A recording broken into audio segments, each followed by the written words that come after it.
ప్రస్తుతం Rajendra Nagar service road దగ్గర ఉన్నాను. విజువల్స్ లో చూసుకోవచ్చు. హిమాయత్ సాగర్ సంబంధించినటువంటి వాటర్ మొత్తం కూడా రోడ్డు పైన ప్రవహిస్తుంది.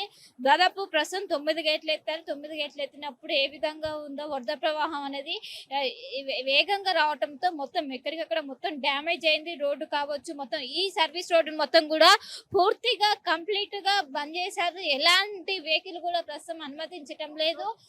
ఇటు టూ సైడ్స్ కూడా పోలీసులు నిత్యం పర్యవేక్షిస్తున్నారు. ఎవరిని కూడా అనుమతించడం లేదు. మనం విజువల్స్ లో చూసుకోవచ్చు.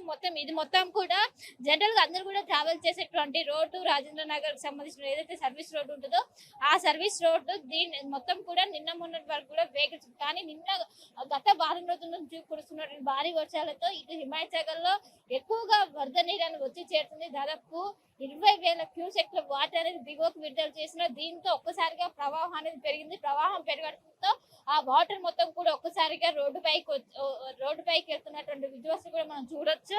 ప్రధానంగా ఇక్కడ ఉన్నటువంటి అయితే రాజేంద్ర నగర్ సర్వీస్ రోడ్డు పూర్తిగా కంప్లీట్ గా బంద్ చేశారు. ఇంకో 2 రోజులు కూడా వర్షం ఉండడంతో దాదాపు 2 రోజుల వరకు ఇదే పరిస్థితి ఉండడంతో ఇక్కడ ఎవరైతే వాహనదారులు ఉంటారో వాళ్ళు వేరే ఏదైతే టోల్ గేట్ ఉన్నటువంటి గేట్ నుంచి వెళ్లాలంటూ కూడా ఇప్పటికే అధికారులు సూచనలు జారీ చేసినా సహకరించాలంటూ ఇప్పటికే కురుస్తున్నటువంటి భారీ వర్షాలతో అటు నార్సింగ్ లో కూడా ఓఆర్ఆర్ ఎగ్జిట్ దగ్గర కూడా ఇదే విధంగా పరిస్థితి ఉన్నది. భారీగా వరద నీరు అనేది రోడ్డు పైన ప్రవహించడంతో అక్కడ కూడా పూర్తిగా క్లోజ్ చేసి ఒకవైపు నార్సింగ్ నుంచి మంచిరేవుల వరకు పూర్తిగా రోడ్డు మొత్తం కూడా జల దిగ్బంధంలో చిక్కోవడంతో ఎలాంటి వెహికల్ కూడా ప్రస్తుతం అనుమతించడం లేదు. గతంలో ఎన్నెల్ లేని విధంగా సర్వీస్ రోడ్డు పైన వాటర్ వచ్చాయి.